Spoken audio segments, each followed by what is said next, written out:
Joe, J-O-E, Mazer, M-A-Z-E-R, and I'm chair of the Department of Communication.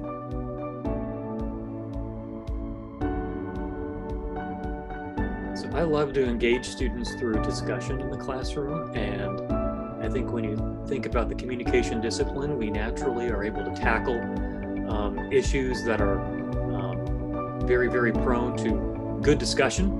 And I think as faculty, good faculty, great teachers will engage students in discussion, because it's through the process of discussion that students can develop their critical thinking skills and become more proficient in the content area and develop their communication skills. Because when you begin to articulate a opinion or an idea on an issue, you are fine-tuning and developing your ability to communicate more clearly. I love to build relationships with students to learn how I can help them be successful beyond the boundary of an individual classroom. So what can I do to help them become successful as they prepare to take that next step in life? Whether that's an internship, whether that's a job, whether that's graduate school, I always let students know that I'm available as a resource. And I think in teaching, that's where a lot of the fun really begins, is helping students think beyond the classroom and what that next step might be for them. But we want them to develop great communication skills. That means being a great communicator orally, but also in writing. So they need to speak well and they need to write well. They need to be competent communicators. So they need to learn a lot about communication and how they can apply that in their relationships personally and professionally. They need to be excellent critical thinkers. So they need to be able to process the messages they receive and make sense of those and pick them apart and be able to detect who the source of the message is and whether there may be a hidden agenda or any element of bias or things of that sort. They need to be able to use and understand technology, particularly social media. They need to become creative. Students can succeed by coming to me first if they have any kind of problem. No one accomplishes things in life without the help of another human being. So as a teacher, part of the teaching process is being accessible to students, making sure that I'm offering them the support and help and guidance that they need to be successful. I do not ignore the situation and I reach out to the student. It could be on email. It might just be a side conversation after class, depending upon the student, depending upon the level of struggle that I see, or the type of struggle will depend how I'll communicate that message to them. And then I'll remind them that I'm here as a resource and able to help them. One of the big benefits of online teaching overall is that it has challenged us as teachers to be teaching in different ways and to be implementing strategies that are unique and new to us, which keeps us fresh and keeps us on top of the best strategies that we could use. And for students, it challenges them to be learning and interacting in a situation that they may not be entirely comfortable with. Well, we know that as people move forward in their careers, regardless of the career, they're going to need to know how to manage change within their job and within their career overall in their life, on how to manage change. So the particular, maybe if we look at just a small silver lining of the COVID-19 pandemic, is it has challenged us, I think, to break out of our comfort zone, and online teaching is one of them. And it's challenged us as teachers and as students to become more comfortable and flexible in a learning environment. I love connecting with students face to face. That's an area that we're most comfortable with. And as a communication researcher and a communication teacher, we place a premium on verbal and nonverbal communication behaviors that lead to understanding. And some of those Nonverbal behaviors obviously are absent when we are learning online. And if they are present, they're mediated by technology, which changes our interpretation of them. So that's has been the biggest challenge for me in the course of the move to online teaching, is thinking through ways to best connect with students. I didn't pick up a quarantine hobby per se, more of a habit.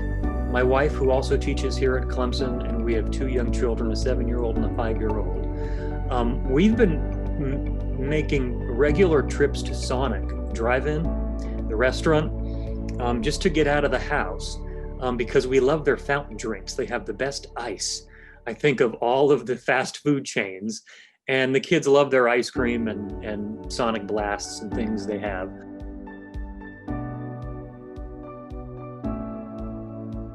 Looking forward to seeing people on a more regular basis. I think one of the best things about Clemson University are its people and the interactions we have with those people and the relationships that we build with them.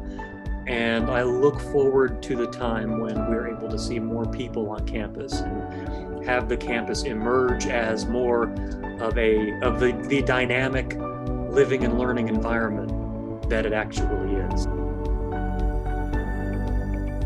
My research program looks at the role of communication through new technologies and social media, particularly how those technologies function in personal and professional relationships. I'm also interested in how communication functions in teaching and learning settings. We call that instructional communication or communication education. So how can we as teachers best utilize our communication to lead students to higher levels of learning, help them be more motivated, make a more comfortable classroom climate, and things like that. And those 2 areas have really been the focus of my research program over the past 20 years. I most enjoy the people of Clemson, faculty, staff, and students. They are an energetic, dynamic group. I can speak about the faculty and staff in the Department of Communication. I think you will find very few departments on campus that are more motivated and feature people that are just so excited to be doing what they love to do, and that is teaching, learning, and conducting research and working with students at the undergraduate and graduate level. So really it's the people. And here in the Department of Communication, we have many people who are just fantastic and committed to our goals as a department and the goals of the university as well. The city of Clemson it's a small town, and I grew up in a very small town in central Pennsylvania. So it has some memories of just being part of a small community. You have everything that you need in Clemson. You don't really have to go that far. You can get probably one of everything that you might need in Clemson. And if you're looking for a more simple, laid-back type of lifestyle, Clemson is fantastic. I've been here 11 years. This is my 11th academic year at Clemson. And there have been so many over the years. I think the most recent one has been an opportunity that I had last year to be a member of the President's Leadership Institute. So President James Clements selects 25 faculty and staff each year to be a part of his Leadership Institute that he runs, where you learn about all areas of higher education, specifically Clemson. You talk about Clemson's role on the national stage, how we function as a state institution in the state of South Carolina. And that has been just a transformational experience for me and as I develop my leadership skills and apply them to my role as department chair. So I got a lot out of that exercise and that experience, and I'm fortunate to be back again in that experience this year as a member of the advisory board for the Institute. When we are able to, we would always go to the 90 minutes before kickoff Pep Rally the band would put on in the amphitheater. We would go there, we would watch the parade down to the stadium, and then actually go to the game for a few games. best piece of advice is get to know your faculty. Get to know the faculty and staff in the department. They are an energetic, committed, brilliant group of people who want to do all they can to help students. And developing relationships with all of our great faculty can help them pursue their goals and think about what that next step might be in life, whether it's an internship, whether it's a job, whether it's going on to graduate school or law school. We have great faculty who want nothing more than to help the great students we have in the